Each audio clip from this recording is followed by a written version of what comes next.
네, 그러면 두 번째 강의 시작해 보겠습니다. 위암의 예방과 치료라는 주제로 좀 더 외과적인 치료, 수술적 치료죠. 자세한 정보 접하실 수 있는데요. 먼저 교수님 소개해 드리겠습니다. 김성 교수님은 성균관대 의대교수, 삼성서울병원 소화기 내과 전문의로 재직 중이시며 위암에 대해 진료와 연구를 하고 계십니다. 좀 더 자세한 외과적, 수술적 치료 들으실 수 있습니다. 그럼 교수님께 강의 부탁드리겠습니다. 예, 안녕하세요. 김성입니다. 외과에서 일을 하고 있고요. 아시다시피 외과는 이제 수술을 하는 분야입니다. 날씨도 좋지 않은데 여기까지 많이 자리를 채워주시느라고 오셔서 굉장히 고맙습니다.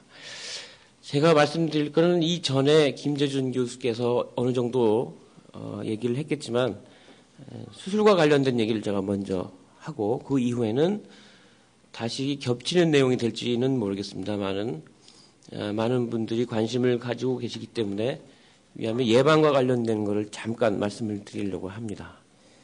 그래서 먼저 말씀드릴 것이 이제 외과적 치료에 관해서 말씀드리려고 하는데요. 우선 먼저 외과적 치료 그러면은 위암은 현 단계에서 치료를 할 수 있는 유일한 방법은 수술이라고 할 수 있습니다. 사실은. 그래서 많은 분들이 수술 아니면 다른 뭐 항암제를 쓰면 어떻게 했느냐 그런 얘기를 하시는데 그거는 항암제 치료 그 단독으로 사용을 해서 완치가 될 수 있어서가 아니고 수술이라는 방법이 제대로 이루어지지 않았을 경우 차선책으로 택할 수 있는 방법인데도 불구하고 제일 먼저 항암제를 쓰면 다 완치가 될 수 있지 않겠냐 이렇게 생각을 하고 계십니다. 그래서 사실은 외과적인 수술로서만이 완치에 이를 수 있습니다. 현 단계에서는 여러 가지 치료 방법들이 있죠. 외과적인 치료, 내과적인 치료, 내과적인 치료에는 항암제 치료도 있고 또 방사선 치료도 있고 또 뭐 면역요법도 있고 또 이것 외에 또 병원 외에 바깥에서 하시는 대체요법이나 이런 것들도 있을 수는 있지만 현 단계에서 많은 수의 환자분들을 완치에 이르게 하고 있는 것은 역시 수술이라고 할 수 있습니다. 그래서 그 수술에 대해서 말씀드리려고 하는데 일부 내용이 겹치는다고 하더라도 좀 양해해 주시기 바랍니다. 우선 제가 보는 관점에서 강의를 하려고 하는데요. 위암은 흔히 조기 위암과 진행 위암으로 나눕니다. 아까 앞에서 말씀드리셨을 거예요. 근데 제가 진행 위암이라고 하는 거는 사람들이 진행성 위암 이렇게 되게 이제 명칭이 돼 있는데 진행성 위암과 조기 위암으로 나눈다 그러면 오셔가지고 다들 그럼 조기 위암은 진행을 하지 않습니까? 그렇게 얘기를 하시는데 또는 진행 위암이라고 하면은 진행 위암이라고는 이미 진행을 한 걸 얘기하는데 진행성 위암이라고 그러면 그런 그 말이 없기 때문에 약간 그 혼선을 빚고 계신 것 같아서 제가 말을 진행 위암 이렇게 했습니다. 근데 여기서 조기 위암, 진행 위암 이렇게 나눴는데요. 주로 나누는 거는 깊이 얼마나 그 암이 침투를 했느냐, 위벽을 침투했느냐 하는 그 깊이를 가지고 나누고 주로 유관적인 소견입니다. 그래서 일본에서 진행 위암만 있었죠. 주로 위암만 있다가 이 중에서 어떤 사람들이 경과가 더 좋을 것이냐 그런 차원에서 따로 조기 위암이라는 그런 범주를 구분을 해낸 겁니다. 인위적으로 구분을 해낸 거기 때문에 그때부터 조기 위암이라는 말이 나왔는데 그러다 보니까 조기 위암 그러면은 이거는 뭐 가볍게 생각해서 아주 초기이기 때문에 뭐 완치에 이르는 게 95% 이른 데더라 이렇게 다들 생각하고 계신데 실제로 엄격한 의미에서 조기 위암 그 기준에 따라서 나눈 조기 위암은 사실은 깊이만 가지고 얘기를 했기 때문에 조기암 환자도 말기 환자가 있을 수 있습니다. 무슨 얘기냐면 깊이가 우리가 얘기하는 조기 위암이라고 생각하는 것처럼 아주 초기에 점막만 침범한 그런 조기 위암 환자인데 실제로 수술이 끝나고 나면 주변에 임파선 침범이 너무 많아서 환자분 처음에 진료 전에 수술 전에는 조기 위암 이렇게 말씀을 드렸고 완치의 가능성이 95% 이상입니다. 하고 말씀을 드렸지만 뚜껑을 열어보니까 조기는 조기인데 임파선이 많이 가 있기 때문에 1기, 2기, 3기, 4기 나눠서 4기입니다.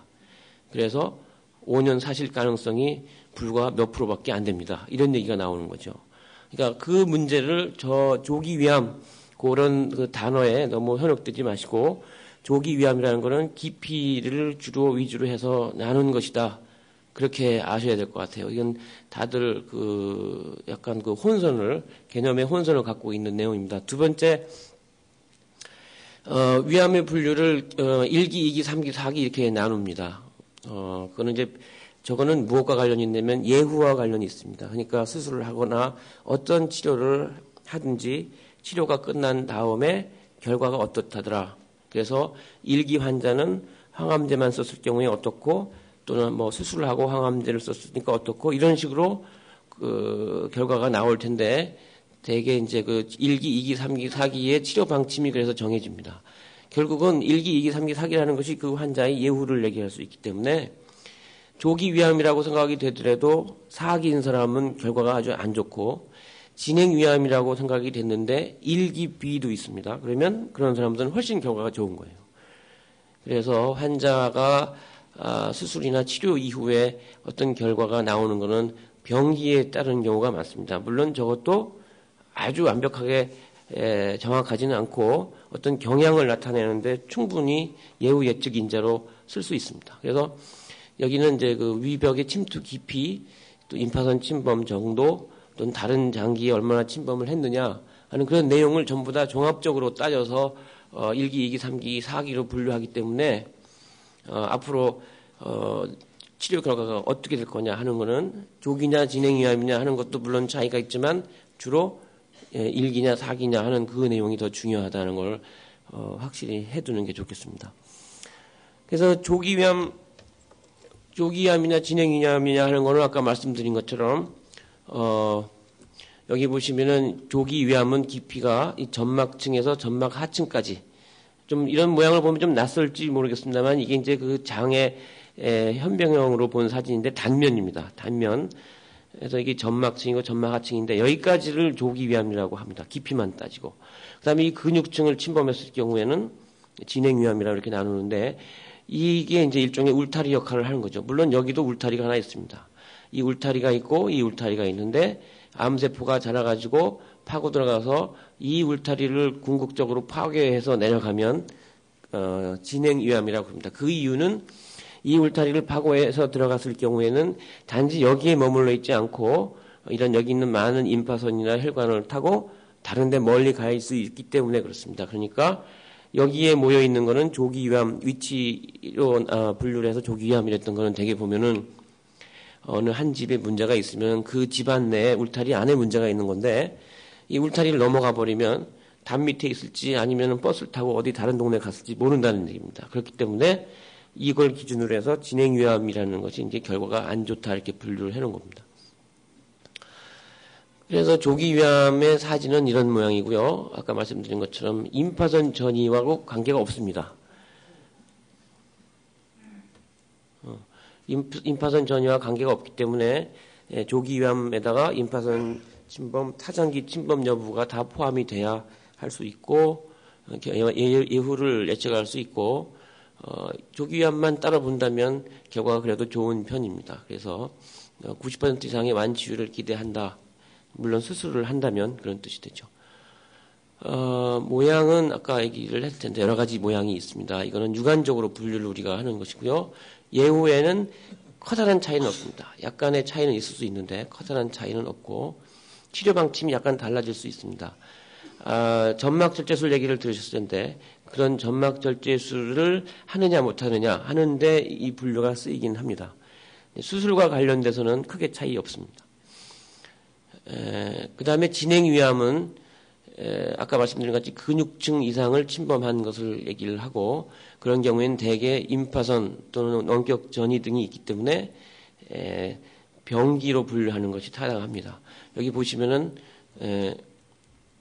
아주 심하게 패여있는 화산 분화구처럼 파여있는 것이 있는데 궤양하고는 달리 궤양 자체는 구덩이가 파여지는 건데 이 암에 의해서 구덩이가 파여지는 것은 덩어리가 이미 형성이 되고 이 덩어리 안에 너무 빨리 자라다 보니까 덩어리 안에 있는 조직들이 혈액 분포, 혈액 공급을 제대로 받지 못하기 때문에 자체적으로 상합니다. 그렇기 때문에 이게 함몰이 되는 그런 양상으로 가는 거고, 진행위암은 이것 외에도 다른 여러 가지 모양이 있습니다. 그래서 모양이 이렇게 튀어나온 것도 있고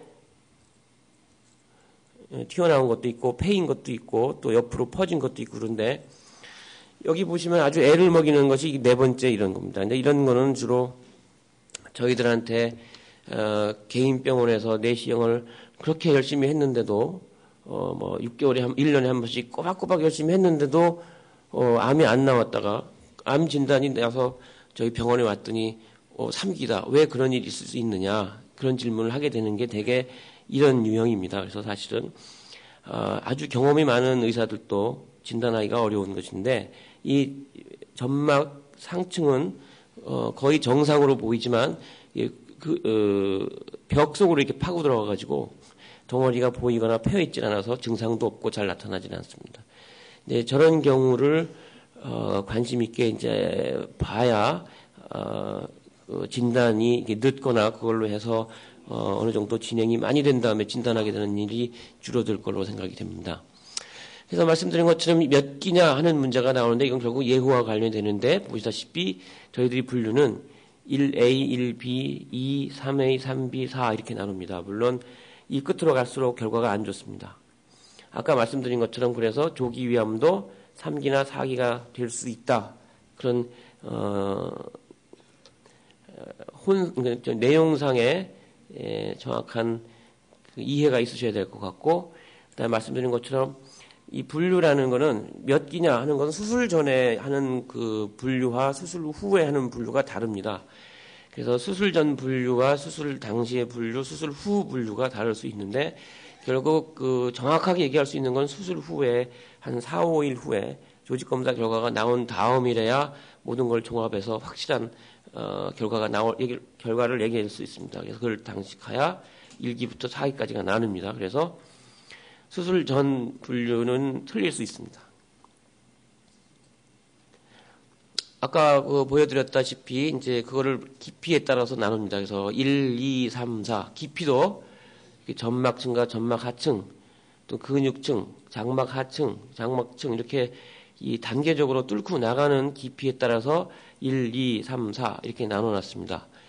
임파선 침범도 역시 마찬가지입니다. 임파선은 여러분들이 이제 충치가 있거나 그럴 경우에 이 턱 밑에 만져지는 콩 같은 게 있죠. 그게 이제 임파선인데 또는 가래토치 쓴다고 그래서 이렇게 사타구니에 만져지는 그런 것들이나 이런 것들은 주로 이제 염증 때문에 염증 세포가 임파선 계통을 타고 가서 그쪽에 임프절에 이제 그래서 그게 걸린 겁니다. 그래서 거기서 임프절에서 그거를 우리 임파세포나 면역 시스템이 그거를 잡아먹고 못 가게 만들고 하는 그런 상태에서 염증이 일어나는 건데 임파선염이 마찬가지로 암세포가 임파선을 타고 들어가면 우리 몸에서도 그걸 방어하기 위해서 여러 군데의 임파선들이 그거를 막습니다. 그렇기 때문에 그 단계를 거쳐서 가야 되는 겁니다. 임파선을 뚫고 나가더라도 그 단계적으로 나가는 것을 이제 일본 사람들은 영역을 정해서 1번, 2번, 3번, 4번 이렇게 나눠놨는데 그래서 1번까지 갔느냐, 2번까지 갔느냐, 3번까지 갔느냐 그런 것들이 병의 진행 상황과 관련이 있다고 그래서 그걸 많이 분류를 사용을 했습니다만은 쉽게 이거를 그렇게 뭐 영역별로 하지 말고 숫자로 나눠보자. 그래서 1, 2, 3, 4 이건 이제 미국 쪽에서 유럽이나 미국 쪽에서 예후와 관련되어 있는 인자를 정하다 보니까 임파선 침범이 많이 되어 있는 것일수록 나쁘더라. 그래서 이렇게 개수에 따라서 분류를 해놨습니다. 하지만 하여튼 위에 어떤 문제가 있으면 위 벽을 뚫고 나가서 주변의 임파선까지 가고 그 주변 임파선에서 그 다음 임파선으로 그 다음에서 그 다음으로 이렇게 진행을 하기 때문에 개수만을 가지고 따질 수도 없습니다. 그러니까 만약에 임파선 하나가 저 멀리 허리 쪽에 있는 임파선이 침범을 당해 있다면 그거는 이 근처의 임파선이 하나도 침범을 받지 않았더라도 분류가 4기로 분류가 됩니다. 그거는 너무 멀리 가서 저 부산까지 가 있기 때문에 전국에 퍼져 있다는 얘기가 되는 거거든요. 대전이나 수원에 없더라도. 그래서 그런 임파선, 멀리 있는 영역 바깥에 나가 있는 임파선들이 있으면 사실은 이제 수술해도 결과가 좋지는 않고 수술을 안 하게 되는 결과가 생기는 거죠. 그러니까 그거는 이해를 잘 못하실 겁니다. 어쨌든 단계적으로는 위에서 위 주변으로, 위 주변 3cm 이내, 3cm 더 바깥으로 또는 그 다음 단계로 이렇게 임파선도 단계를 거쳐서 이렇게 번져 나갑니다.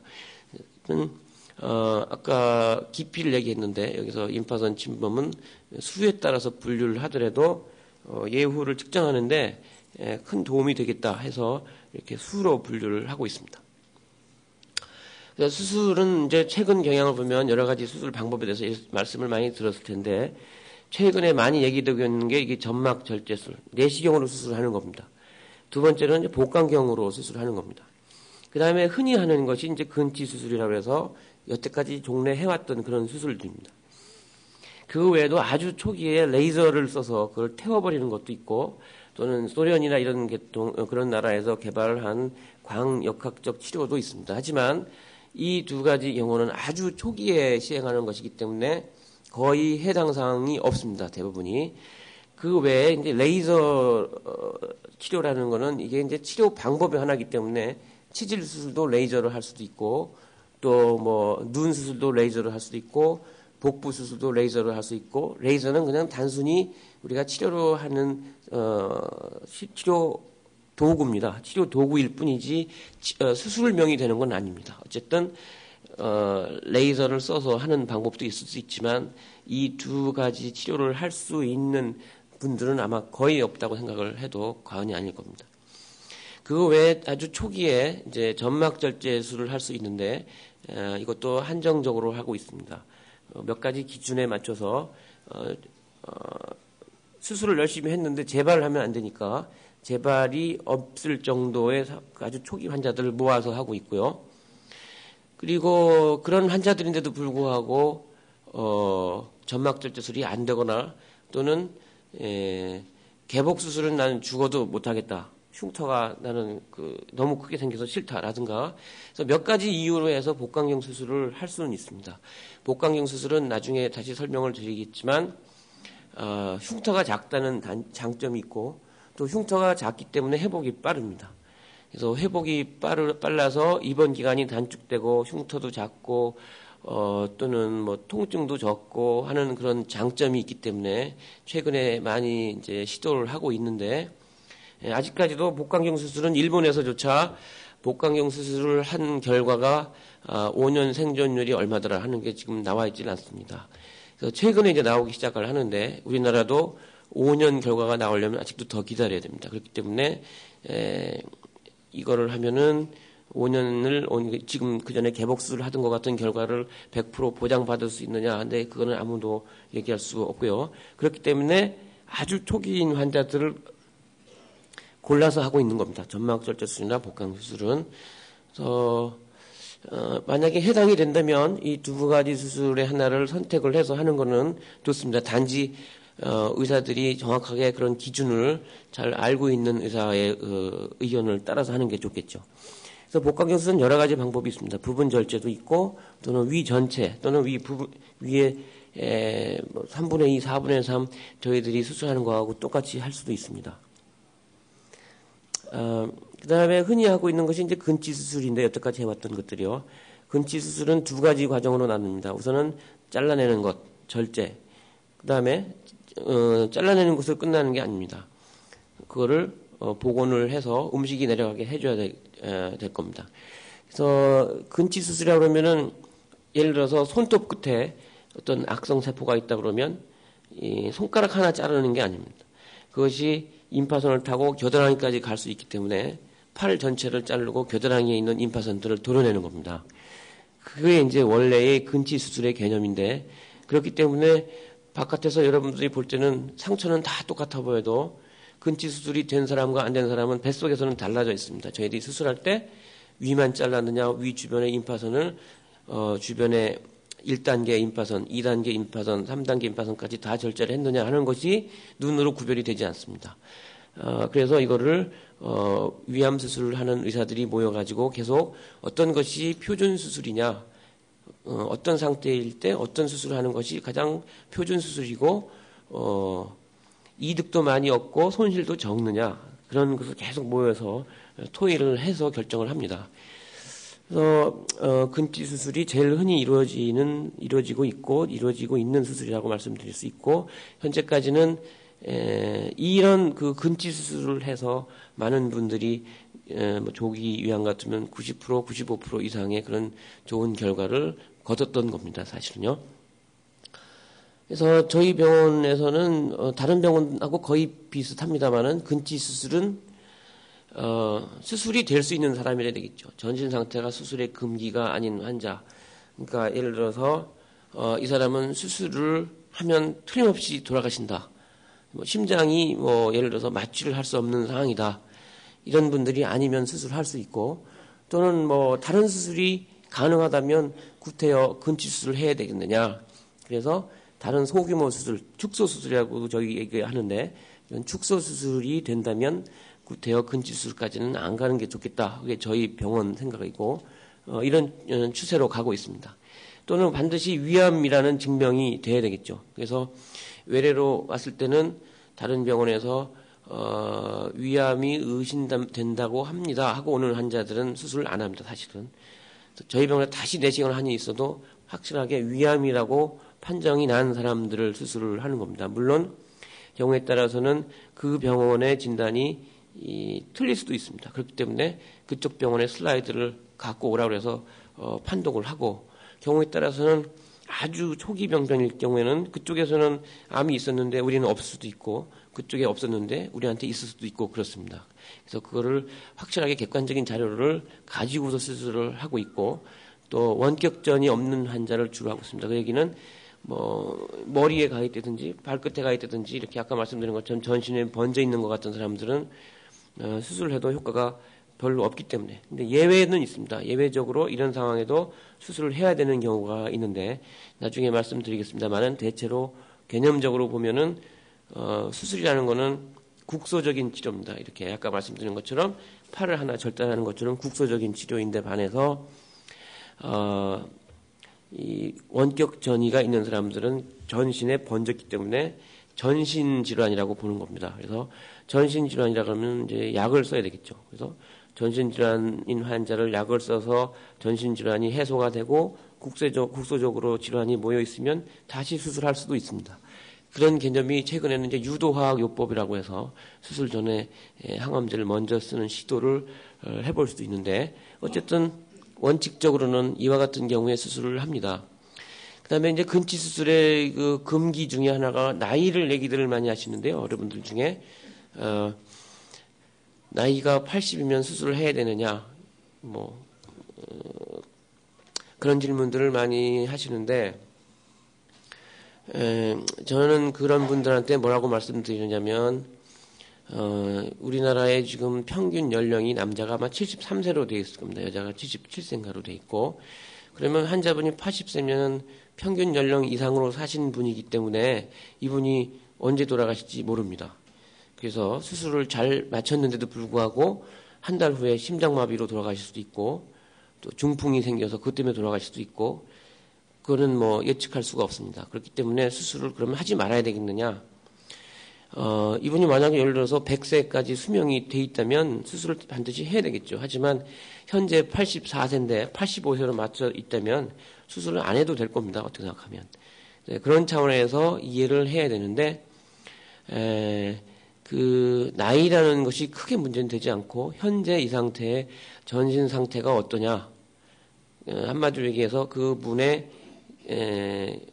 그 연령, 실제로 먹은 나이보다 생리적인 연령, 그러니까 얼마나 건강하냐 그 내용이 더 중요하다고 할 수 있습니다. 그래서 나이는 고령이라고 해서 금기가 반드시 되는 건 아니고 수술 범위를 조정하거나 해서 수술을 하고 있습니다. 그다음에 고식적 수술이라는 것은 이제 근치 수술이 되지 않는 그런 아까 말씀드린 것 같이 원격 전이가 있거나 또 그런 분들에게서 할 수 없이 수술을 하는 경우를 얘기합니다. 그래서 출혈이 있거나 또는 어디가 막혔든지 또는 그 암 병변으로 해서 구멍이 나가지고 복막염이 생겨 있거나 이럴 경우에는 할 수 없이 응급 수술을 합니다. 우선 생명은 구해야 되겠죠. 그래서 그런 차원에서 응급수술을 하고 또 이런 폐쇄 증상이나 또는 암 자체로 인해서 매우 그 영양 상태가 안 좋다든지 통증이 온다든지 하는 경우에 환자분의 삶의 질을 향상시키기 위한 목적으로 고식적인 수술을 할 수 있습니다. 그래서 근치 수술이라고 그러면 아까 말씀드린 것처럼 아주 넓은 범위를 광범위하게 절제를 해버려야 재발이 없기 때문에 아주 위를 넉넉하게 절제를 해야 되겠고, 그래서 조기암일 경우에는 보통 한 3cm, 그 암이 있는 부위에서부터 그 안전거리가 3cm 정도를 유지를 하고, 또 진행이 돼 있는 경우에는 5cm 정도를 안전거리를 유지하면서 수술을 하는 게 보통인데, 저희들은 몇 cm건 간에 그 잘라지는 부분에 암세포가 없다는 것을 수술장에서 동결 조직 검사를 해서 확인한 후에 거기 암세포가 없다는 전제하에 그 범위를 정합니다.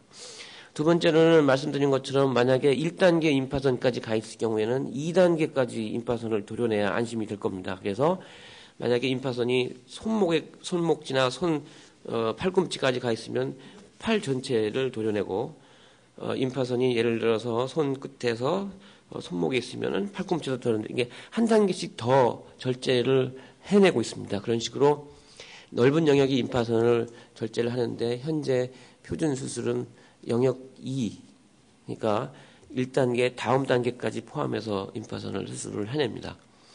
그리고 이렇게 사정없이 절제를 하다 보니까 환자가 많은 부분의 그 기능 손실이 올 수 있기 때문에 그 기능을 유지할 수 있는 차원에서 그 기능 보존 수술이 잘 돼야 되겠습니다. 그래서 이 완치라는 이런 목적하고 기능 보존이라는 목적이라는 것은 항상 서로 상치하기 때문에 한쪽을 살리자면 한쪽이 기능이 떨어지고, 기능을 살리자니 재발률이 올라가고 하는 문제가 생깁니다. 그래서 항상 외과 의사들의 그 고민은 이 두 가지 요인들을 저울질을 하는 겁니다. 그래서 이분한테 어떤 것이 도움을 줄 것인가, 어느 정도의 완치율을 기대하면서 기능 보존을 할 것인가, 이렇게 두 마리의 토끼를 잡으려고 상당히 애를 쓰고 있습니다. 그것이 이제 외과 의사의 딜레마입니다. 근치 수술이 안 되는 경우는 원격전이라고 말씀드렸는데, 주로 이제 직장 근처나 배꼽 근처 또는 이쪽 어깨 쪽에 임파선 전이, 또는 복막전에 의한 복수, 간전이 이런 경우 있을 때는 흔히 근치 수술이 안 됩니다. 그래서 아쉽지만 이런 분들한테는 고식적인 수술을 권하게 되는데, 저희들의 이제 치료 결과를 보면은 근치 수술이 안 된다고 생각한 그런 말기 환자들 중에 아주 많지는 않지만 수술 후에 꽤 오랫동안 생명 유지가 되는 분들도 있긴 있습니다. 그렇다고 해서 저희들이 무조건 다 하진 않습니다. 환자 말씀드린 것처럼 이미 전신질환으로 볼 수 있는 이런 그 원격 전이가 있는 분들을 이게 국소적인 치료 방법으로 완치시킨다든지 완치시킬 수 있다고 생각하는 외과 의사는 없습니다. 수술은 몇 가지 방법이 있는데, 흔히 하고 있는 것이 이제 위의 부분 절제, 그러니까 3분의 2, 흔히 3분의 2 정도 절제를 하게 되고, 또는 전체를 절제를 하게 됩니다. 주로 이제 흔히 하는 그 근치 수술은 3분의 2 절제나 아니면 전체 절제인데, 3분의 2 절제하는 것을 부분 절제라고 해서 아전 절제라고 이렇게 얘기합니다. 일본식 그 한자어로 제가 알고 있는데 아주 이해하기 어려운 그런 용어인데, 아전 절제술, 부분 절제로 생각을 하시면 됩니다. 그래서 아래쪽 70 내지 80% 정도를 절제하는 게 흔히 이루어지는 일이고, 12장 쪽도 몇 cm를 더 잘라야 되고, 그다음에 주변 임파선을 또 주변을 포함해서 절제를 해야 되고, 그리고 나서 이어주는 거는 아까 재건술은 위하고 12장을 연결하거나 위하고 그 아래에 있는 공장을 연결해 주기도 합니다. 그래서 모양을 보면 이거는 이제 위하고 12장을 연결하는 모양인데, 실제로 좋은 그림은 아닙니다. 이거는 다른 데서 그림을 복사해 왔는데 12장보다는 좀 넓게 보여서 이보다는 더 좁기 때문에요. 하여튼 12장하고 위하고 연결한 모양이고, 여기는 12장하고 공장하고 연결한 모양입니다. 잘라내는 부분은 다 같습니다. 이렇게 위를 부분 절제를 하고 난 다음에 이어주는 것이 12장이나 이렇게 공장인데, 어떤 사람들 이렇게 하고 어떤 사람들 이렇게 하느냐 하는 내용은 대부분의 경우에 수술장에서 결정이 납니다.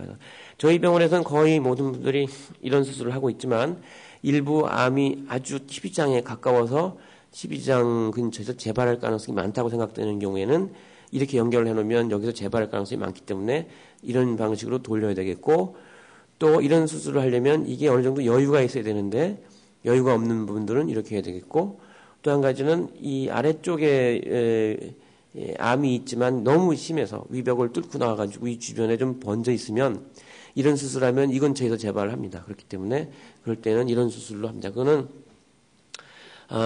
외과 의사가 그 상황을 봐가지고 어떤 수술이 좋으냐 하는 것을 결정을 하는데, 음식은 이렇게 내려가고 이렇게 아래쪽으로 내려가기 때문에요. 증상은 달리 나타날 수 있습니다. 그래서 지금 말씀을 드리면 이거는 12장으로 내려가기 때문에 원래 음식이 내려가는 길을 그대로 유지를 하고 있어서 12장에서 소화 흡수에 쓰는 철분이나 이런 것들이 흡수가 잘 되기 때문에 빈혈의 빈도가 떨어진다든지 또 영양 장애가 적대든지 그런 문제는 있는 반면에 이쪽에 있는 담즙이 거꾸로 역류를 해서 위염이 잘 생길 수 있다든지 뭐 그런 일장일단이 있고요. 역시 또 이것도 마찬가지로 12장 부분이 음식이 지나가지 않기 때문에 이 부분에서 흡수하는 영양 장애가 올 수 있다. 크게 얘기해서 그런 일이 있을 수 있고, 또 음식이 장으로 빨리 내려가기 때문에 생기는 그런 증상도 올 수 있고, 그래서 앞으로 말씀드릴 합병증의 종류가 약간 달리 나타납니다. 그리고 위를 전체를 절제하는 것은 주로 위의 상부에 위치한 진행위암인 경우엔 전체를 절제를 하는데, 연결 방법은 복잡하게 영어로 되어 있는데 이게 좀 그림을 보시면 알겠지만 우리말로 옮기기가 아주 어려워서 이런 식으로 해놨습니다. 그래서 식도하고 공장을 연결을 합니다. 위의 상부에 위치했을지라도 진행위암이 아니고 조기위암인 경우에는 위의 아래쪽 2분의 1을 살려주자, 가급적이면 기능유지 차원에서 그런 경우에는 아래쪽을 살려주는 수술을 합니다. 그래서 근위부 위 부분 절제를 하는데, 진행위암인 경우에는 거의 예외 없이 전체를 절제합니다. 근데 왜 이런 경우에는 아랫부분을 살려주지 않느냐고 질문하시는 분들이 많이 있는데요. 그 이유는 위에 아래쪽에 암이 있을 경우에는 상부에 있는 경우가 드물고, 상부에 위암이 있을 경우에는 아래쪽에서 발생하거나 같이 있는 경우가 많습니다. 그렇기 때문에 상부에 있는 경우에는 위 전체를 절제하는 것이 재발률을 매우 낮출 수 있습니다. 조기 위암인 경우에는 그런 빈도가 낮기 때문에 가급적이면 살려주기는 하는데, 저희가 수술을 해보면 기능적인 차원에서 장기적인 차원에서는 도움이 되지만 상당히 수술 직후 몇 달 동안 고생을 더 하는 분들이 있어서 그런 건 제가 미리 다 수술 전에 말씀을 드리거나 수술 후 설명을 해드립니다. 그래서 연결하는 거는 여기 보시다시피 이 식도, 잘라낸 이 부분이 위가 있던 부분인데 없어지고, 식도하고 이 아래쪽에 있는 장을 잘라서 이렇게 올려 붙이면 식도하고 장이 연결이 돼서 음식이 일로 내려갑니다. 소화액은 12장으로 해서 일로 이렇게 내려가겠죠. 그래서 이 부분이 위의 역할을 하게 됩니다. 그래서 위의 기능이라는 것이 음식물을 저장하고 또 이렇게 강력한 근육으로 음식을 잘게 부셔가지고 한 0.1mm 정도의 작은 입자로 되면 그거를 아래로 내려보내고, 또 그거를 위산이 분비돼서 화학적으로 절단을 하고, 그런 어떤 생각하면은 거의 물리적인 일을 합니다. 그래서 영양분을 지방을 흡수한다든지 하는 것들은 주로 이제 이 부분에서 일어나는 일이고 소화액이 하는 일이기 때문에 위의 역할을 이게 어느 정도 대치를 할 수 있습니다. 이게 시간이 지나면 저장 능력도 생기고 또 뭐 그 외에 저장 능력이 이제 주로 큰 역할을 하는데, 저장 능력이 생기고 소화는 또 이 아래 내려가서 여기서 소화액하고 만나서 이루어지기 때문에 소화 능력에도 큰 차이는 없습니다. 단지 아까 말씀드린 것 중에 하나지만 음식물이 이 부분을 지나가지 않기 때문에 이 부분에서 흡수하는 비타민이나 또는 철분 이런 것들 또는 아미노산 이런 것들이 부족하기 때문에 생길 수 있는 빈혈 또는 영양장애 이런 것들이 올 수 있고, 그러니까 수술하고 나면 빈혈이 가끔 생기는 분이 있고 체중이 잘 늘지 않아서 애를 먹습니다. 하지만 제 환자들 중도 보면 많은 분들이 계시지만 살이 안 쪄가지고 뭐 한 3, 4년 고생을 하다가 뭐 그 이후에는 다시 살이 찌는 분들도 있고요. 심지어는 어떤 분들은 이런 수술을 했는데도 불구하고 불과 한 2, 3주 만에 그 전에 먹던 양을 먹으면서 제가 잘못된 거 아닙니까? 이렇게 질문하는 분들도 심지어는 있습니다. 그러니까 사람마다 이 똑같은 수술을 해도 거기 그 수술에 의해서 얻어지는 결과는 사람마다 매우 다릅니다. 그렇기 때문에 어떤 그 특정한 그런 그 상황이 같이 일어나는 게 아니기 때문에 이런 자세한 내용들은 수술 후에 수술한 외과 선생님들 상의를 하면서 이제 지켜보자든가 아니면 어떤 대책을 세우자든가 그렇게 해 나가야 되겠습니다. 그 다음에 루프라는 거는 그전에 하던 건데 요새는 많이 하지 않습니다만은 이게 아까 붙인 것처럼 이렇게 잘라서 붙이지 않고 그냥 직접 끌어올려서 이렇게 연결을 해놨는데 이런 경우에는 여기 있는 소화액이 일로 내려가지 않고 일로 역류를 해서 이 부분에 식도염을 일으킬 수 있습니다. 그래서 많이 사용하지 않는데 이 소화액이라고 하는 것이 주로 이제 췌장액하고 담즙입니다. 근데 담즙이 알칼리성이 높아서 쉽게 얘기해서 뭐라 그럴까요? 알칼리성이 굉장히 강한 양잿물 같다고 할까요? 뭐 그런 정도로 상당히 강합니다. 알칼리성이. 그래서 여기 오면은 식도 점막을 상하게 해가지고 식도염을 일으킬 수가 있고, 그래서 이 역류 현상 때문에 이런 수술은 사실 많이 하지 않습니다. 그래서 어떤 분들은 여기를 묶어버리기도 하고 또 여러 가지 절단하기도 하고 하는데 어쨌든 최근에는 이런 수술을 많이는 하지는 않습니다. 역류와 관련돼서 그렇습니다.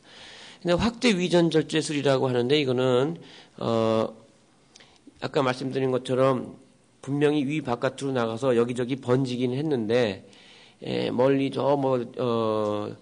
부산 정도가 아니고 수원 정도까지 가 있다면 수원 정도까지 도려내는 겁니다. 쉽게 얘기해서 췌장까지 가 있거나 형행결장, 간, 비장까지 가 있는 것들은 위 수술을 하면서 같이 동반 절제를 해버리는 겁니다. 이거는 국소적으로만 가 있다고 생각을 하기 때문에 이렇게 설마 사기라고 생각되더라도 이렇게 수술을 한 경우에 완치될 수 있습니다. 많지는 않지만 사기 환자들 중에서 완치되는 분들은 거의 뭐 간전이나 뭐 뇌전이나 또는 뭐 골수전이 이런 것보다는 이렇게 국소전이에 의한 사기 환자들은 적극적으로 치료를 할 경우에 완치의 가능성이 있다고 되어 있습니다. 그래서 저희도 결과가 그렇습니다. 그다음에 아까 말씀드린 것처럼 근위부 위아전 절제술이라는 것이 있는데 이거는 위에 상부에 있는 조기암일 경우에 위에 상부를 잘라내고 식도하고 위를 문합을 합니다. 물론 다른 변형된 수술 방법도 있을 수 있습니다. 이렇게 위에 상부를 절단해내고 식도하고 위하고 연결을 합니다. 근데 이 기능상으로 썩 좋지 않은 이유는 사실은 이렇게 위라는 것이 반드시 운동이 그러니까 위가 남아있다고 이 기능이 잘 이루어지는 건 아닙니다. 이렇게 해서 상부를 절단하면 위로 가는 신경들이 절단이 돼서 이 위의 기능이 떨어집니다. 그래서 사실 우리들이 위가 뭐 불과 한 1.5리터 뭐 이런 정도밖에 안 될지라도 어떤 분들은 뭐 맥주를 5,000cc 마셨네 뭐 이런 분들이 있듯이 위라는 것이 음식을 먹으면 자기도 모르는 사이에 늘어나거든요. 근데 신경이 절단된 위는 이게 잘 늘어나지를 않습니다. 또 한 가지는 아까 잘게 부셔진 음식을 아래로 내려 짜야 되는데 그 기능이 없어지니까 이 부분에 있는 관약근이 펴지질 않으니까 음식이 여기 항상 고여서 내려가질 않습니다. 그래서 이런 수술을 할 때는 반드시 이 부분을 넓혀주는 수술을 동반하게 되는데 그런 경우에는 역류 현상이 많이 와서 담즙 역류성 위험이 많이 오는 경우가 많습니다. 그래서 몇 달 동안 고생하는 경우가 이런 분들인데 실제로 그 역류성 위험이나 식도염 때문에 이 수술한 부위가 좁아지는 분들이 저희 나라 통계로 보면 10명 중에 한두 명, 그게 작은 숫자가 아닙니다. 많은 병원은 2명, 적은 병원은 1명 그렇게 애를 먹기 때문에 이 부분을 잘라버릴 것이냐, 남겨둘 것이냐, 그거는 이제 환자분하고 상의를 주로 하는데, 어쨌든 장기적인 안목에서 본다면은 구태여 저거를 잘라버릴 이유는 없습니다. 고식적 수술이라는 건 아까 말씀드린 것처럼 원격 전이가 있더라도 출혈을 하거나 막혀 있거나 또는 뭐 구멍이 났거나 이런 경우에는 할 수 있는데요. 수술 방법은 부분 절제를 할 수도 있고 전체를 잘라낼 수도 있고 그렇습니다. 또는 아예 그 수술이 안 되는 경우는 혈관을 침투해서 절제가 덩어리를 절제하기가 어렵다. 그럴 경우에는 음식물만 내려가게 하는 수술을 하기도 합니다. 그 다음에 이제 최근 들어와서 축소 수술이라고 해서 소규모 수술을 많이 하는데 그런 경우에는 하여튼 절제 범위를 축소하고 림프혈도 적게 자르고 그렇지만 보존 차원에서 이쪽을 더 강조하는 겁니다. 생리적 기능의 보존. 그래서 여기에는 이제 아주 소규모로 절제를 하거나 또는 점막 절제 수도 여기 포함되고 또는 다른 예를 들어서 미주신경 보존술이나 유문 보존술이나 이런 여러 가지 이제 수술 방법들이 다양하게 제시되고 있고 그게 실행이 되고 있는데 그 큰 근간은 목적이 생리적 기능을 좀 더 보존을 해보자 그런 얘기입니다. 근데 이 내용에는 이제 숨어 있는 내용은 뭐냐면 최근에 조기 위암이 진단이 많이 되었기 때문에 조기 위암은 수술을 그렇게까지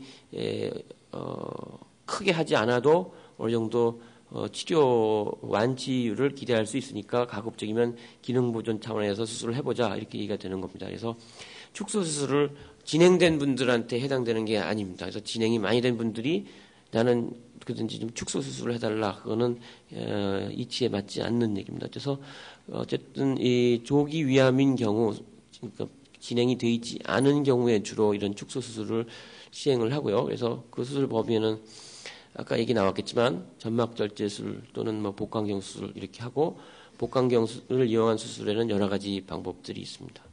그리고 이런 그 삶의 질을 향상을 하기 위한 그런 기능 보존 수술에는 그래도 아까 말씀드린 것처럼 여러 가지 신경을 보존한다든지 또 괄약근을 보존한다든지 하는 그런 그 소규모 수술을 시행을 하고 합니다.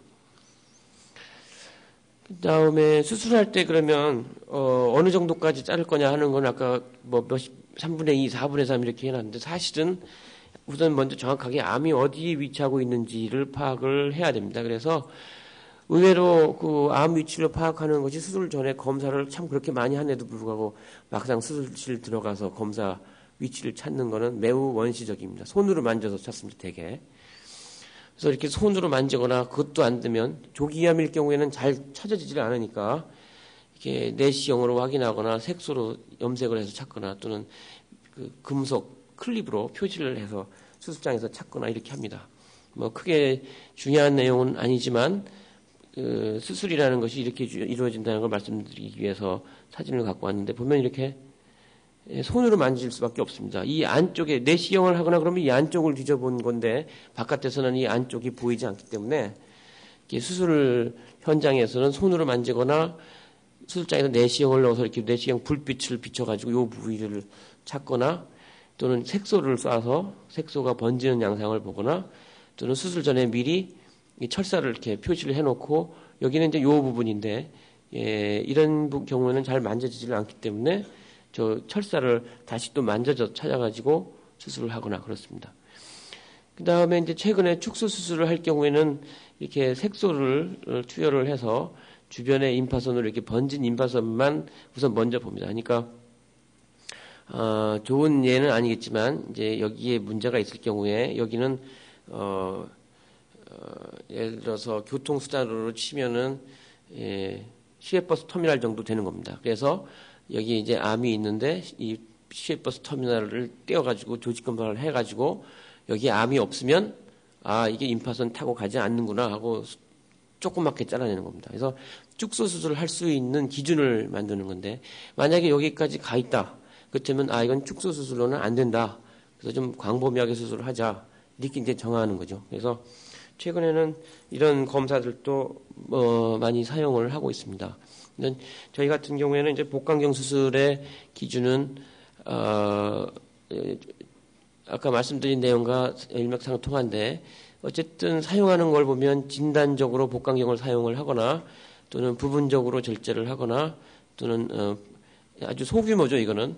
또는 위에 뭐 2분의 1, 3분의 2 정도를 하는 수술을 하거나 이런 수술을 하고 있고, 실제로 이렇게, 바깥에서 내시경, 복강경을 넣어서 이제 안쪽에서 모니터를 보면서 수술을 하는데, 아까 말씀드린 것처럼 어차피 위를 이렇게 절단을 해서 끄집어내야 되기 때문에, 한 4, 5cm, 5cm 정도의 흉터가 납니다. 그 다음에 이거는 이제, 치료 지침에 관한 내용을 잠시 제가 설명을 해드리려고, 갖고 온 자료인데요. 이건 일본 사람들의 자료인데, 저희 나라에서 수술하고 있는 것들이 거의 이 내용과 공통적으로 비슷합니다. 그래서 주로, 임파선이 이렇게 있는 경우, 또는 깊이가 이렇게 있는 경우, 이제 조기라고 그러면 여기를 얘기합니다. 이렇게.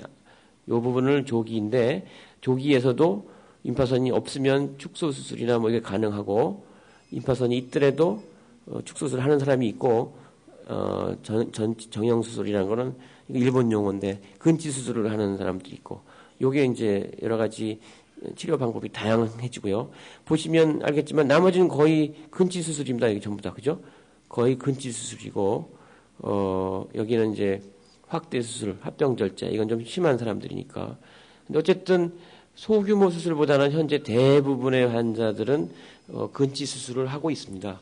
여기서도 지금 그 기준이 약 병원마다 약간의 차이가 있고 하기 때문에 좀 더 이거를 우리나라의 공통적인 치료 지침으로 이렇게 제시를 하려면 좀 시간이 걸릴 거로 생각이 됩니다. 그래서 수술 후에 환자분들에 대한 관리를 보면 저희 병원에서는 거의 뭐 일맥상통하게 관리가 되고 있습니다. 그래서 환자 수술 후 통증 관리라든지 또는 코줄을 뺀다든지 또는 튜브를 넣는다든지 이런 것들이 거의 비슷하고 약간의 환자분들을 사정에 따라서 차이가 있을 수는 있고요. 식사를 하는 거 보면 주로 이렇게 6일째, 7일째 수술하고는 죽을 드시게 되기 때문에, 그리고 운동은 수술하고 나서 한 2주면 나가서 운동을 하고 산에도 다니고 그럽니다. 그렇기 때문에 생각같이 환자분들이 이 위수술을 하면은 영영 뭐 아무것도 못 먹는 게 아닌가 생각을 하는데, 항상 위를 자르면 어떻게 먹나요? 하고 그렇게 얘기를 하는데, 먹지 못하게 하는 수술은 없죠.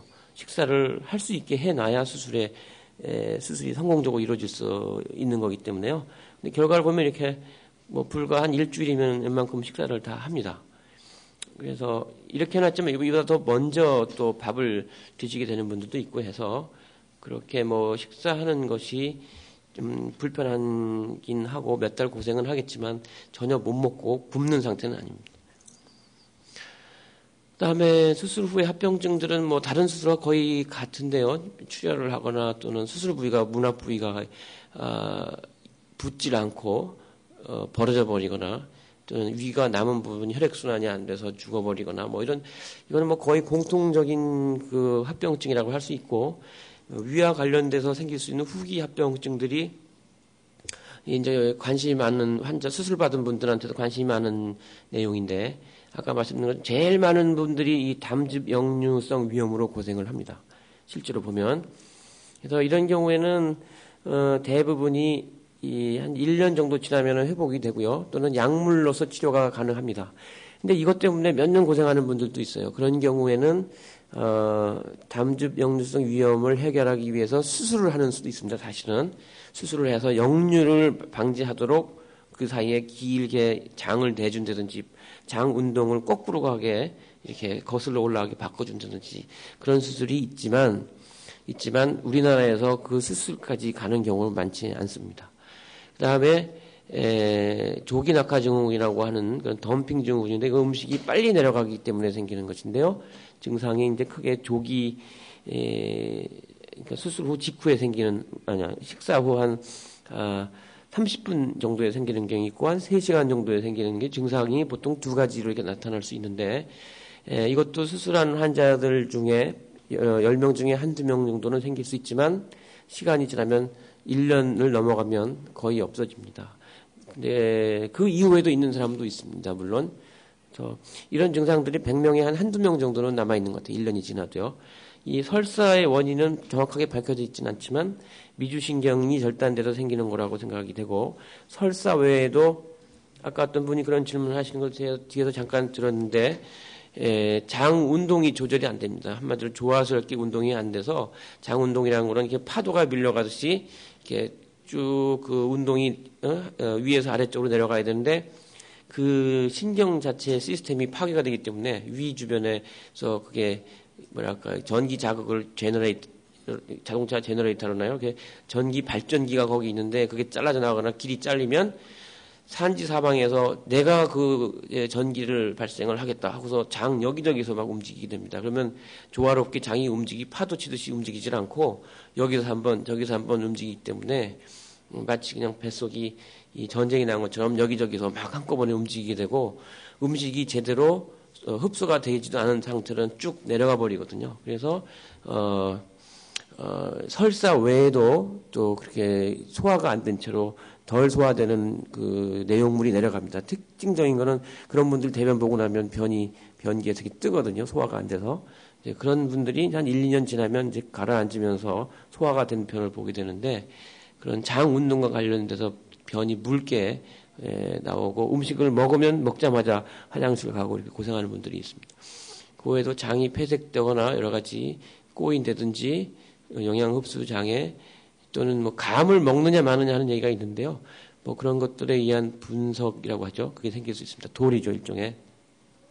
그다음에 상처 아무는 것 때문에 또 질문이 많으신데, 상처는 원래 아무는 과정이 한 6개월 걸립니다. 그래서 아시다시피 성형외과도 6개월 지난 다음에 성형수술을 하잖아요. 그것처럼 배도 마찬가지입니다. 그래서 6개월이 지나야 아무는데, 저희들이 이제 이 꿰맨대를 실을 풀어주는 이유는 그 정도면 지낼만 하다 해서 실을 푸는데, 그 정도면 보통 힘이 한 15% 정도 있을 때입니다. 그러니까 원래 가지고 있는 힘에, 그래서 힘센 장사가 벌어질 수도 있습니다. 그러니까 그거는 그렇게 아셔야 되고, 6개월까지는 그러니까 땡기고 6개월이 넘어가면 그때부터 이제 풀리게 돼서 상처가 어느 정도 그전 수준으로 돌아가려면 한 1년 길게는 2년까지도 봐야 될 것 같습니다. 식사 방법은 하여튼 조금씩 나누어서 자주 먹고, 음식을 충분히 잘 씹어서 드셔야 돼요. 왜냐하면 위가 없기 때문에, 또는 위 기능이 떨어져 있기 때문에요. 그다음에 뭐 나머지는 거의 상식적인 내용입니다. 이런 내용들은 위의 기능을 보완하는 차원에서 입에서 잘 저작을 해주고, 또 음식이 빨리 내려가는 거는 이제 음식 종류로 조절할 수도 있습니다. 탄수화물, 우리 죽이나 밥은 상당히 빨리 내려가고, 그다음에 단백질, 지방은 늦게 내려가기 때문에 어떤 분들은 고기 같은 음식을 먹으면 더 편하고, 흰쌀밥 먹으면 더 불편하다는 분들이 있고요. 또 맵쌀보다는 찹쌀이 좋다는 사람도 있거든요. 여기 찹쌀이 사실은 소화가 잘 안 돼서 더디 내려가기 때문에 이런 경우에는 더 편한 겁니다. 사실 내용상으로 보면. 그것처럼 음식을 이것저것 다 골고루 먹어보다 보면 어떤 거는 자기한테 불편하고 어떤 거는 자기한테 편하고, 그런 것들이 이제 선별이 되게 되는데, 거기에 맞춰서 음식을 드신다든지 해야 될 것 같고요. 사람마다 생기는 그 내용이 매우 다르기 때문에 다 똑같지 않습니다.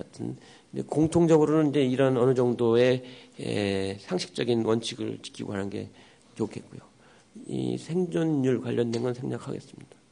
그다음에 수술 후에 얼마나 검사를 할 거냐 하는 내용인데, 이 아까 말씀드린 내용이지만 대개 3년 동안의 재발을 많이 합니다. 수술하고 나면. 여기는 80%라고 했는데 이제 85% 정도가 3년 내 재발입니다. 재발 환자의 85%가 3년 내 재발이죠. 그래서 저희들이 병원에서 검사를 3년 동안 좀 자주 합니다. 3년이 지나가면 조금 간격을 띄워서 1년에 한 번 오시라고 하든지 1년에 한 번 검사를 하게 되고, 그다음에 조기 위암인 경우에는 흥미롭게도 일본 암센터에서 나온 자료로 알고 있는데, 그 위암으로 돌아가시는 분들이 별로 없습니다. 조기 위암 환자들. 거꾸로 다른 대장암이나 다른 이유로 돌아가시는 분들이 많아요. 그래서 조기 위암 환자 수술하고 나서는 자꾸 위만 생각하다 보면 딴 데서 난데없이 뭐가 발견되기도 하고 그러는데, 이런 이유입니다. 워낙 그 생존율이 높기 때문에 그럼 수술하고 나서 오랫동안 사시기 때문에 다른 게 발견될 찬스가 올라가는 거죠. 그래서 한 3년, 4년 후에 또는 이 위하고 상관없이 다른 암들도 이제 보건복지부 국립암센터와 각 학회들이 연계를 해가지고 이런 검사할 수 있는 검진 방침을 많이 만들어내고 있는데 거기에 맞춰서 검진을 해 나가면 다른 부분에 대한 그런 검진이 가능하리라고 생각이 됩니다. 다른 암의 발생도 무시하면 안 될 것 같고, 그 다음에 이거는 이제 그렇게 오래 살기 때문에 우리가 뭐 5년 이렇게 정해놓고는 있지만 5년 넘어서도 재발할 수 있다는 얘기입니다. 그러니까 옛날에는 심한 분들은 한 3년 내에 다 돌아가셨기 때문에 5년 넘어가면은 몇 명이 안 남았어요. 그럼 그런 분들은 재발할 가능성이 굉장히 적은 거죠. 워낙 많이 돌아가셨으니까. 하지만 많은 분들이 살아 계시니까 반대로 재발할 가능성이 더 눈에 띄게 보입니다. 그러니까 어느 정도까지는 더 연장을 해서 안심하지 말고 검사를 해야 할 필요가 있겠습니다. 이런 내용들이 여태까지 알려져 있는 상식하고는 좀 다른 내용일 텐데요. 그래서 그렇더라도 아직까지 보시다시피 이제 폐암이 1위로 올라갔고 위암이 사망률 2위로 떨어졌는데 아직 위암 환자는 훨씬 많습니다. 근데 일본을 보면 일본도 이렇게 계속 그 감소를 하고 있는데 어느 정도 보시면 비슷하죠. 35, 40% 정도까지 이렇게 감소를 하고 있는데 이 그래프가 보시면은 위암이 마구 줄어들고 있다. 근데 아까 김재준 선생님 얘기한 것처럼 조기암이 많아져서 그렇고 진행된 분들한테는 정말 절망적입니다. 아직까지도. 또 한 가지는 일본은 근데 이렇게 급격하게 떨어졌는데 여기 보시면은 급격하게 떨어졌는데 우리는 좀 덜 급격하게 떨어집니다. 근데 이거는 무슨 얘기냐면 일본에서는 그 사이에 그 조기암 검진 사업을 했습니다. 국가에서. 조기암 검진 사업을 해서 그 많은 제가 확실히 기억은 안 나는데 몇백만 명 가까이를 다 한 것 같아요. 160만 명인가를. 그렇게 해서 물론 간접 촬영을 했지만 그래서 조기암을 찾아가지고 치료를 많이 했습니다. 그 바람에 이런 그 좋은 결과가 나왔는데 저희도 지금 보건복지부에서 일부 그 검진 지침이 나오고 그 영세민이나 몇 명이 돼서 나오고 있는데 그걸 점점 확대할 계획으로 있기 때문에 앞으로는 이제 우리도 저는 일본의 사망률 이하로 떨어질 걸로 생각이 됩니다. 여기에 또 추가해야 될 상황은 인구의 인구 분포 상황이 옛날 같지 않아서 요새는 나이 드신 분들이 점점 많아집니다. 젊은 사람이 줄고 나이 든 분들이 많아지기 때문에 위암의 발생 빈도는 떨어진다지만 나이 드신 분, 고령분이 많으니까 위암 환자분들은 의외로 늘어납니다. 저희 병원 같은 경우 보면. 실제로 위암 환자 수가 1920년대 정도면, 2000년도 정도에 한 2만 명이라고 그렇게 생각을 했으면 2001년도, 2년도 가면서는 2만 2천 이런 식으로 위암 등록 환자 수가 늘어나고 있습니다. 그러니까 이거하고는, 글쎄요, 내용상으로는 약간 다른 내용이긴 한데, 실제로 병원에 오는 분들이 상당히 늘어나고 있고 사망률은 좀 이제 줄어들고 있는데 이 말씀드리고 하는 건 뭐냐면 저희가 이렇게 사망률이 왜 이렇게 높냐는 거죠. 아직까지 창피하게. 일본은 사실은 위암 환자 수가 우리나라의 한 거의 4배 정도 될 정도로 많습니다. 위암 환자가 많은데 사망률은 낮기 때문에 그게 뭐냐 그 차이가 이제 그 말씀을 드리려고 하는 건데요. 일본보다 발생수에 비해서 위암 사망수가 많은 이유는 다음 슬라이드는 그런 그 발생 기전이나 이런 것에 대한 얘기겠지만 한마디로 말씀드리면요. 예방은 저희들이 두 가지로 얘기합니다. 첫째는 1차적 예방. 그거는 바람 단계에서부터 시작하는 겁니다. 2차적 예방, 조기 발견, 조기 치료입니다. 그래서 현재는 2차적 예방 차원에서 조기 진단해서 조기 수술하는 것이 우리가 할 일이고요. 1차적 예방이라고 그러면 아까도 질문을 하셨지만 탄고기를 먹으면 어떠냐 이런 얘기를 하셨는데 제가 보건대 섭섭하게 들릴지 모르시겠지만 여기 와 계신 분들은요. 탄고기 먹는다고 문제될 게 없어요. 무슨 얘기냐면 그게 거의 중학교 때나 이렇게 어렸을 때 탄고기 먹고 자란 분들이 지금 암이 나타나는 거거든요. 그때는 이미 그런 걸 다 드셨잖아요. 그죠? 그러니까 지금 와서 안 먹으면 될 거냐? 그렇지가 않거든요. 이 음식이라는 거는 바람 단계를 거쳐서 암까지 가는 데는 평균 25년 정도 걸린다고 돼 있고 암협회에서도 그 얘기가 나왔을 텐데 지금 음식을 그렇게 잘 드시면 물론 이제 상식적인 차원에서 여러 가지 음식 조절을 하는 게 좋겠죠. 아이디어한 음식 그런 유형을 유지하는 게 좋겠지만 위암하고 관련돼서 지금 내가 탄 음식을 줄이면 결과를 언제 보겠어요? 여기 계신 분들이 만약에 60, 70대라면 90, 100살 때 결과를 볼 텐데 사실은 그게 맞지 않는 내용입니다. 어떻게 생각하면은. 근데 단지 우리가 지금 먹는 습관을 바꾸면요. 우리 밑에 애들이 암이 안 생기는 거죠. 그래서 미국 같은 경우에는 위암이 1935년, 30년대에 1위였어요. 제일 많았는데 지금 거의 없거든요. 근데 우리나라도 마찬가지로 한 20, 30년 지나면 위암이 거의 없어질 겁니다. 그 이유는 아까 뭐 냉장고도 얘기도 있고 여러 가지 음식 유형이 달라서 그렇겠지만 그거는 자동으로 없어지게 돼 있어요. 근데 여러분들이 그럼 내가 지금 열심히 그걸 안 먹으면 되겠느냐? 사실은 가족 중에 지금 어린애들, 중학교나 뭐 이런 애들이 이제 나중에 60대 후반년 가면 위암이 거의 없겠죠. 하지만 여러분들은 이제 이미 저질러진 거거든요. 그러니까 수술하고 난 다음에도 수술 끝난 다음에 어떻게 하면 예방합니까? 어떻게 예방합니까? 이미 암에 걸렸는데. 그러니까 그런 거를 이렇게 현혹되면 안 돼요. 수술하고 난 다음에 암 예방한다고 그래서 실제로 고기 하나도 안 먹고 풀만 먹다가 영양실조 돼가지고 오거든요. 대책이 없어요, 그런 분들은. 그러니까 그걸 잘 생각을 하셔야 돼요. 지금은 예방 단계가 아니에요. 여러분들한테 해야 할 일은 1차적 예방은 몇십 년 걸리는 거니까 물론 이제 자녀분들을 위해서는 집안 내 음식이나 이런 걸 그렇게 바꿔가야 되겠지만 여러분들을 위해서는 빨리 내시경을 자주 해서 빨리 수술하는 게 2차적 예방이 최선입니다, 현재는.